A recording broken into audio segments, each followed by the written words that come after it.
In today's episode, I'm going to unpack what systems do you absolutely have to have in your business. You keep hearing people say systems, but in the words of my good friend Connie S. Falls, you cannot automate a mess. So before you build a system, what do you have to have in place to grow your business?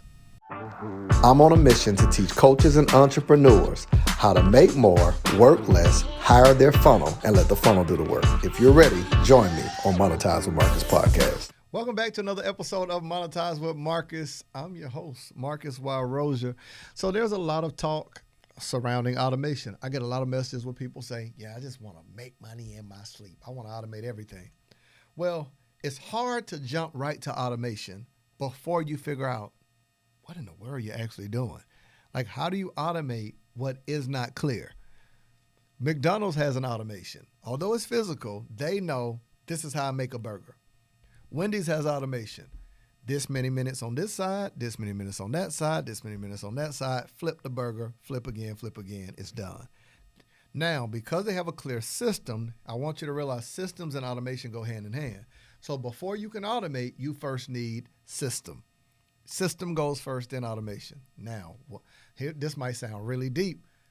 What goes before system then? Strategy. Because here's the strategy that I'm implementing that I want to actually execute in my business. Then I put that into a system. 1, step 2, step 3, step 4, step 5, and then I automate all the steps. So let's go again. Strategy goes first. This is the thing that I want to accomplish. Let's say if we have a marketing strategy.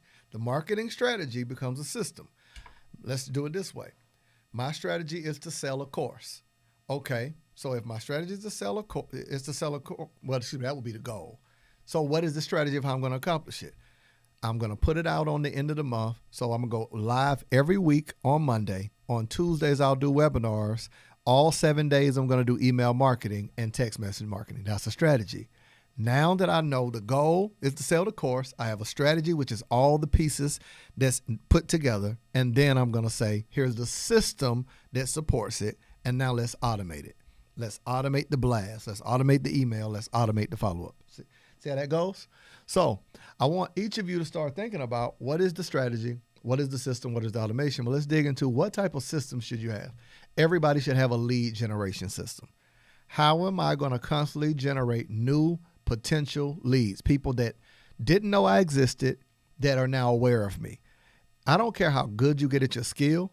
You can be the best in the world, but if there's no leads, people who are taking interest and moving into potentially becoming customers, you can't sustain a business without constant leads. You need enough no's and enough yes, right? So if you have 100 leads, 20% would mean that out of 100 people, 20 people said yes, 80% said no.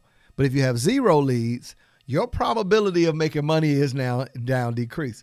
So every person needs a system for leads. Social media can be a system if there is a strategy. You see how this is going? Strategy, system, automation. So what is the system within your business? One of the major things we're using, of course, is ads.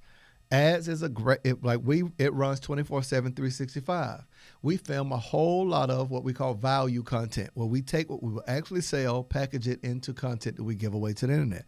So that would make one of the ways we generate leads is through value marketing, where we give away the value of what someone can buy from us, right? And they get an opportunity to become a lead.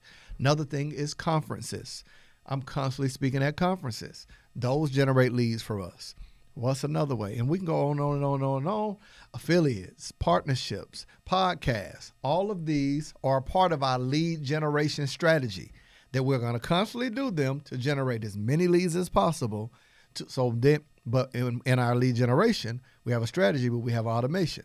All of the leads are coming through monetizewithmarcus.com. That has a sequence, an automation, a follow-up that now allows us to continue to market, nurture, and build relationships with our audience. So everybody needs a lead generation strategy or system. Now, that also goes into when you're talking about whether you're using Kartra, Kajabi, whether you're using text mobile, whether you're using Community. Any of these apps are softwares that supports the lead generation system. All right, so leads is one. Number two, everybody needs a sales system. How do we go about closing a sale? Now, that's going to divide into two ways: acquiring a customer and retaining a customer. Most people have a sales, I would say somewhat of a sales process, where someone's interested, someone's ready to buy, you know how to collect payment. Whether you say, cash at me, well, you know, Biden's cracking down on that now. Anything over $600, he like, run me my money. Let me get the taxes on that, right? Whether it's PayPal, whether it's Square, whether it's Stripe, you know, so that's the software that you use. But what is the system for closing the sale? Do you have an actual conversation, a script, something that you use that guides the sale, questions that people have? How do you overcome those objections? That's part of the strategy, and that's part of the system that can be automated. But when we start talking about sales, what is that step 1, step 2, step 3, step 4? For some people, they say, okay, I got they do an invoice, they do a contract. That's all part of it. But everybody should have a sales system. I believe that every person should have some type of agreement. What agreement does, it's like taking somebody out on a date, right? It kind of voices and builds the relationship to say, here's what I promised to give you. Here's what you promised to give me. I see a lot of people now that don't have those in place, and I think you should. That's how you maintain the relationship, because you can just revert someone back to what they agreed on, what you said you would do, and what they agreed upon and acknowledge. All right. So you need a lead generation strategy, a sales strategy. Everybody should also have an admin and support strategy. How do you go about when someone has a complaint? When someone, let's say, bought your course but can't find their login or went into their spam, you should have a support process or an admin process and some clear qualifiers like, I'm not Amazon. I know people who reach out at 2 a.m. and I need this right now. If you'd like to make a call, please hang up and try again. If you need help, hang up and then call your mama. No, I'll just play. I'm just like, try Jesus. Please don't try me. All right. But you should have an admin and support system and a clear process and communication. What do you say to a person who says, I didn't receive blank? Go ahead and write that out and just put that in a way that now you just consistently are copy and paste it. Don't do that from scratch every time. Write a good, strong letter to be able to fire a client, like if it's just not working out. Write a good, strong letter to be able to answer frequently asked questions, and go ahead and put that in place. And last but not least, I think that everybody should have a retention strategy. When someone gets ready to dissolve a contract, leave, or stop working with you, what do you have in place to incentivize them to stay? This is what makes or breaks a business. Your ability to think in advance, what can you create to offer them on their exit strategy to keep them? So like if the baseline of your business is you got X customer and you got them on a retainer. I've got a client like this that their retainer is $2,500 a month and they have 5 clients because that's the max of what they can deal with. Where at one time, all 4 of their retainer clients stopped. Now, the good part is if they have 5 people at $2,500, I mean, every month they're making $12,500. Really good. They got very low overhead. They're able to work with them, do whatever they need to do. But 4 people drop off. Now you go from $12,500 to $2,500, right? That's wait, what happened? Come back. I'm sorry, I didn't mean it. Come, right? You're like, that changes the game. I don't care who you are. And I immediately begin to talk to them about what do you have in place, or what can we take and build into your business that you always have a lead strategy, so there's other people that's on your wait list waiting to work with you. If you're capped at 5 people, what do you currently have in place that you always have a bank of clients that are waiting? The other thing, how have you incentivized those that have been with you for a while? I said maybe they've been working with you for 6 months or a year. They, at a certain point, have to be re-engaged. Because as a business owner, think about it. How often do you pay something after a while, you justify how you can do the same result for cheaper?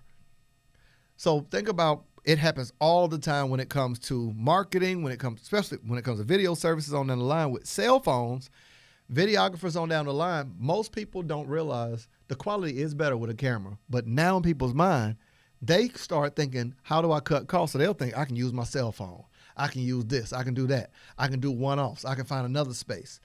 So you have to find ways to every so often re-engage your clients to retain them, but also have a strategy. For us, when someone gets ready to leave, let's say our mentorship, I probably shouldn't say this because they'll probably pretend that they're leaving. But we have a bank of things that is in our training portal many courses that we can offer. So think about 2 years worth of training programs that we can offer someone, a comprehensive portal on almost any subject, right?